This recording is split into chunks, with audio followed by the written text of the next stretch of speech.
नमस्कार। स्वागत है आपका हमारे इस चैनल आस्क एस्ट्रो एड में।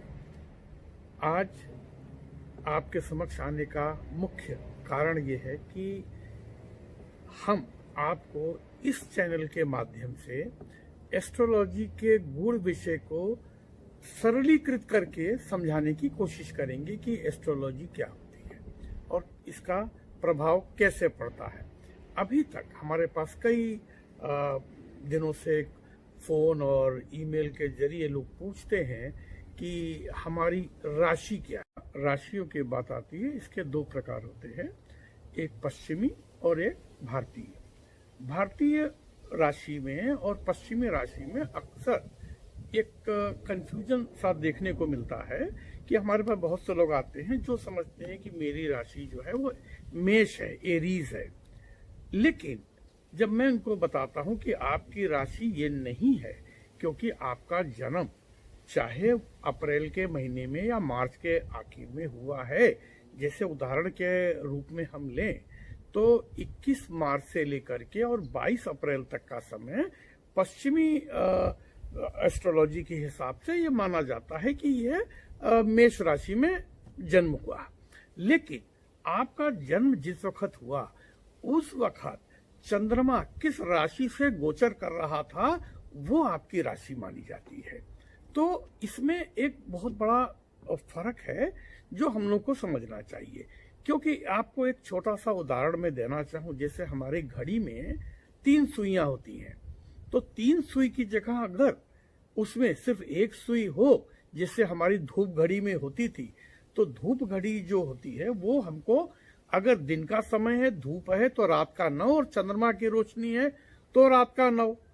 तो उससे अगर हम अपनी इस घड़ी में एक सुई और ऐड कर दें तो हम 1/60 तक हम शुद्ध हो जाते हैं।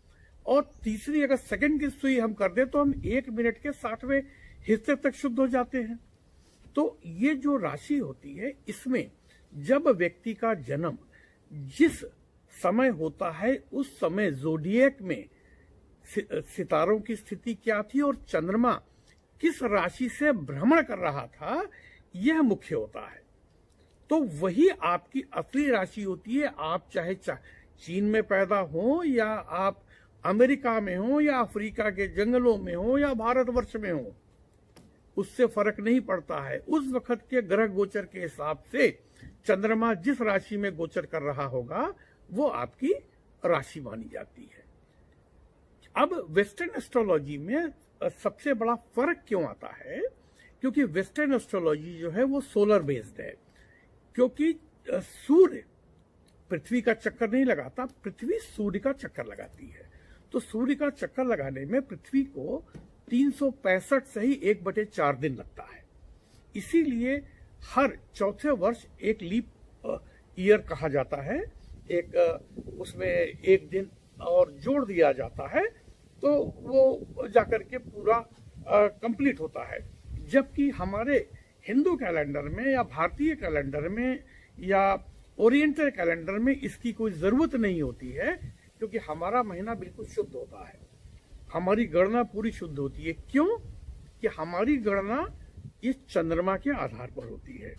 चंद्रमा छोटा है, पृथ्वी से नजदीक है और चंद्रमा पृथ्वी का चक्कर 27 दिन 17 घंटे 4 मिनट में कंप्लीट करता है।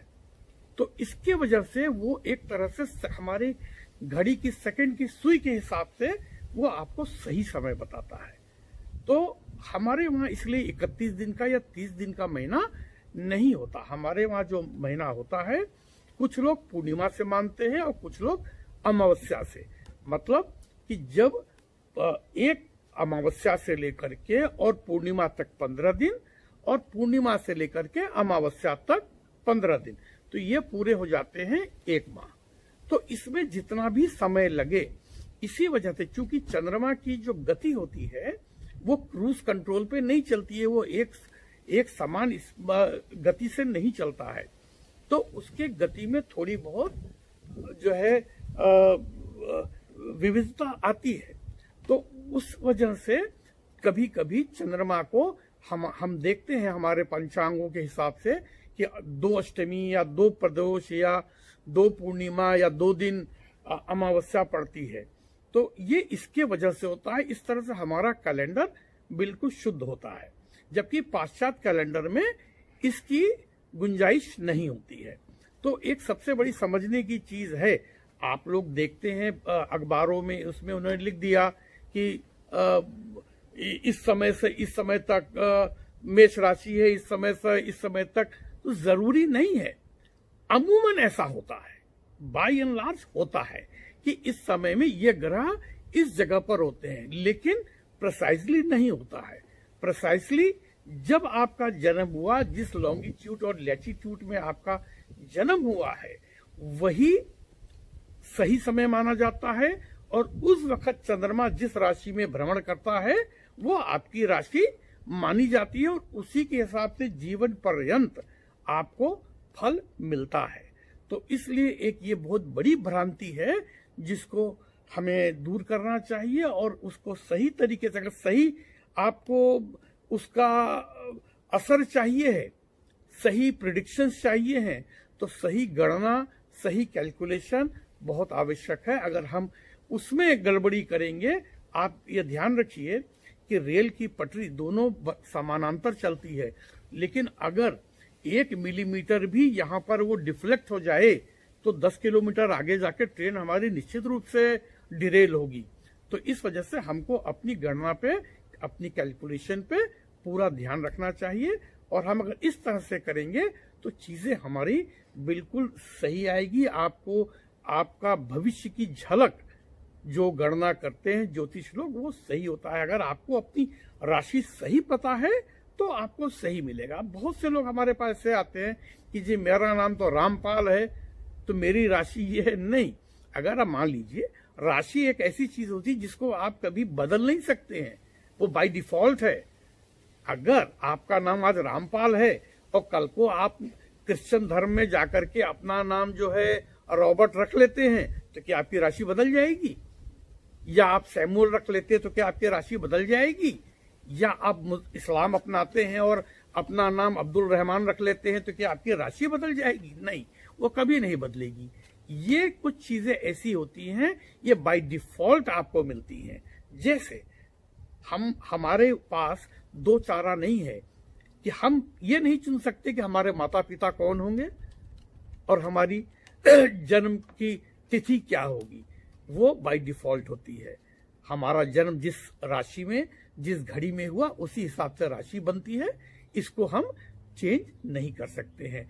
इसी प्रकार से हम आगे आने वाले कुछ अंकों में हम आपको इसके बारे में पूरा बताएंगे, एक एक राशि के बारे में, उसके कैरेक्टरिस्टिक के बारे में आपको सरल भाषा में समझाएंगे, और आपको हम बताएंगे कि तंत्र, मंत्र और यंत्र, इनमें क्या भेद है, इनको हम कैसे कर सकते हैं, और मंत्रों का हमारे जीवन में क्या उपयोग है, ये कहाँ तक साथ देते हैं, ये बातें सच है या सिर्फ कपोल कल्पना है।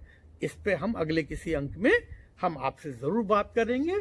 तब तक के लिए सुरक्षित रहिए, स्वस्थ रहिए, और हमारे चैनल को सब्सक्राइब कीजिए, लोगों को भेजिए, शेयर कीजिए और लाइक कीजिए अगर आपको हमारी बातें समझ में आती हैं। और आपको अगर कोई भी प्रश्न पूछना है, आप बेझिझक हमको ईमेल कर सकते हैं, हमको SMS कर सकते हैं। अपने कमेंट बॉक्स में आप अपने प्रश्न लिख के भेजिए, मैं जवाब सबको दूंगा। नमस्कार।